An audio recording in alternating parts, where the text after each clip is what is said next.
പിതാവിന്റെയും പുത്രന്റെയും പരിശുദ്ധാത്മാവിന്റെയും നാമത്തിൽ നിന്നെ ഞാൻ ജ്ഞാനസ്നാനപ്പെടുത്തുന്നു.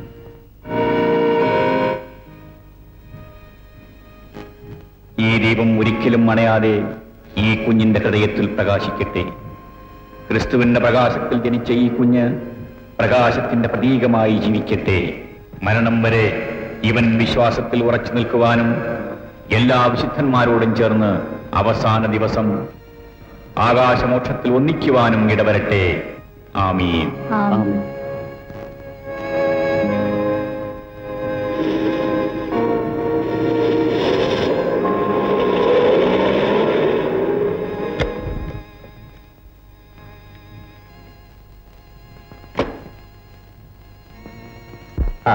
അച്ഛൻ എന്ത് ചെയ്യുന്നു തോമ?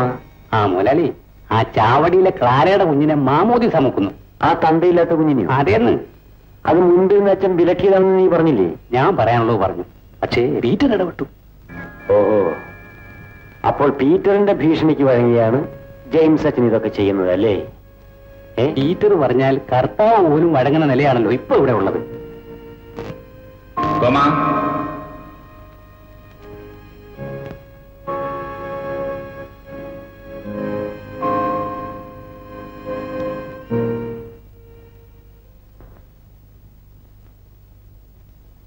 പിന്നെ കുഞ്ഞിനെ കുളിപ്പിക്കുന്ന വെള്ളം ഒരു 3 ദിവസത്തേക്ക് മനുഷ്യൻ ചവിട്ടുന്നിടത്തും ഒഴിക്കരുത്. അതെന്താ? ആനാ വെള്ളം ആ തലയിൽ ഒഴിച്ചിരിക്കുന്നത്. അത് ചവിട്ടിയ ചാവ് ദോഷമാ. ഓ ശരി. അച്ഛന്റെ കാല് പിടിച്ചാ ഞാൻ ഈ മാമൂദിസ നടത്തിച്ചത്. എന്നിട്ട് എന്നെ ഗവനിക്കാൻ പോവാന്ന്. അച്ഛാമ്മേ, ഞാക്കൊരു 2 രൂപ കൊടുത്ത്. 2 രൂപയോ? 5 രൂപ എന്റെ പതിവ്. ഇപ്പൊ ഇത് മതി.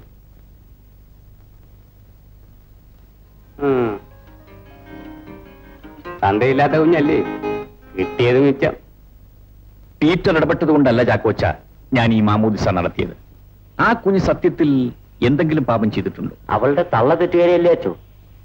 ആരാ അവളെ തെറ്റുകാരിയാക്കിയത്? ജീവിക്കാൻ മാർഗമുണ്ടായിരുന്നെങ്കിൽ ക്ലാര തെറ്റ് ചെയ്യുമായിരുന്നു. അവളെ സഹായിക്കുന്നതിന് പകരം നശിപ്പിച്ചത് നമ്മളാണ്, പുരുഷന്മാർ. ആ നിലയ്ക്ക് ആരാണ് തെറ്റുകാർ? അവളോ നമ്മളോ? ഇവിടെ എത്രയോ അച്ഛന്മാർ വന്നു പോയി, പക്ഷെ ഇത്രയും വലിയൊരു മനസ്സ് ഞാൻ ആരിലും കണ്ടില്ല. ഇതിൽ മഹത്വമൊന്നുമില്ല ചാക്കോച്ച. ഒരു വൈദികന്റെ കടമയാണ് ഞാൻ ചെയ്തത്. പക്ഷെ ഒരു കാര്യം, അച്ഛനെ ഭീഷണിപ്പെടുത്തി മാമോദിസ് നടത്തിയെന്ന് പീറ്റർ നാളെ പറഞ്ഞുകൊണ്ട് നടക്കും. പീറ്റർ അത്രക്കാരനാണെന്ന് എനിക്ക് തോന്നുന്നില്ല. അവൻ ആള് നല്ലവനാണ് അച്ചു, പക്ഷെ കൂട്ടുകെട്ടാ അവനെ ചീത്തയാക്കിയത്. അതെന്താ? പീറ്റർ ഇവിടുത്തെ ശവപ്പെട്ടിപ്പണിക്കാരൻ എസ്തപ്പാന്റെ മോനാ. ഞങ്ങളുടെ ഒക്കെ സഹായം കൊണ്ടാ അവൻ പഠിച്ച് BA പാസ്സായത്. പക്ഷെ അത് കഴിഞ്ഞപ്പോ തല തിരിഞ്ഞുപോയി. കാരണം? അഹങ്കാരം. അല്ലാതെന്താ? നാട്ടിലുള്ള സർവ്വ കുഴപ്പത്തിന്റെയും പുറകിൽ അവൻ കാണും. പണ്ട് ഇവിടെ ഇരുന്ന അച്ഛന്മാരുമായി എന്നും വഴക്കായിരുന്നു. നിങ്ങൾ എല്ലാവരും കൂടെ മനസ്സ് വെച്ചിരുന്നെങ്കിൽ എന്തെങ്കിലും ഒരു ജോലി അവൻ ഉണ്ടാക്കി കൊടുക്കാമായിരുന്നു. തൊഴിലില്ലാതെ അലയുന്നത് കൊണ്ടല്ലേ അവൻ നിങ്ങൾക്ക് ഒരു തലവേദനയായി മാറിയിരിക്കുന്നത്? അതും ശരിയാണച്ചോ. എനിക്ക് അവനെ ഇഷ്ടമാ.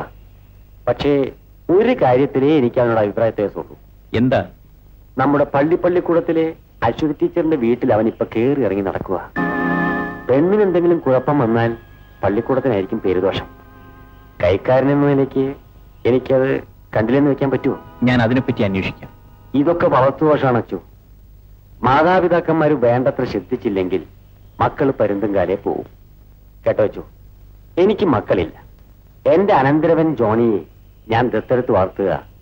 ഓഹോ, ജോണി ദത്തുപുത്രനാണല്ലേ? അതെ അച്ചോ. കൊച്ചിലേ മുതൽ ദൈവഭയത്തിലും ചൊല്ലുവിളിയിലുമാണ് ഞാൻ അവനെ വളർത്തുന്നത്. ഇത്രയും പ്രായമായെങ്കിലും ഇന്നുവരെ ഒരു പെൺകൊച്ചിന്റെ മുഖത്തുപോലും അവൻ നോക്കിയിട്ടില്ല. ജോണി, എന്താണ് ചേട്ടൻ നമ്മുടെ ഈ ബന്ധം അറിഞ്ഞാലെന്താ? ജോണിക്ക് ചേട്ടന്റെ സ്വഭാവം അറിഞ്ഞൂടെ? ഞാൻ നിന്നെ കല്യാണം കഴിക്കാൻ പോകുന്നെന്ന് പറഞ്ഞാൽ നിന്റെ ചേട്ടൻ ഒരിക്കലും എതിർക്കില്ല. ജോണിയുടെ അച്ഛൻ സമ്മതിക്കുന്നു. ഈ പീറ്ററിന്റെ സഹോദരിയാണെന്ന പേരിൽ അച്ഛനെ എതിർത്താൽ ഞാൻ അച്ഛനോട് യാത്ര പറഞ്ഞിറങ്ങിപ്പോയി. എന്നെ എടുത്തു വളർത്തിയെന്നല്ലാതെ ഞാൻ അച്ഛന്റെ അടിമയൊന്നുമല്ല. എനിക്ക് വേണ്ടി ജോണി എല്ലാം നഷ്ടപ്പെടണം. ഈ ലോകം മുഴുവൻ നഷ്ടപ്പെട്ടാലും നീ എന്നും എന്റേതായി തീർന്നാൽ മാത്രം മതി.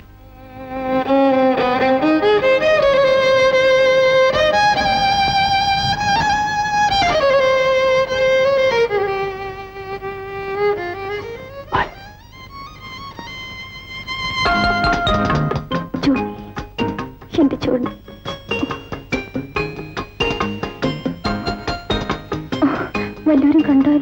കാണട്ടെ, എന്നത് ഒഴിച്ചു വെക്കാൻ പറ്റില്ലല്ലോ. അയ്യോ, നേരെ ഒത്തിരി, ഞാൻ പോട്ടെ. ഞാൻ കാറെ കൊണ്ടുവിടാം. അതെ, കല്യാണം കഴിഞ്ഞിട്ട്.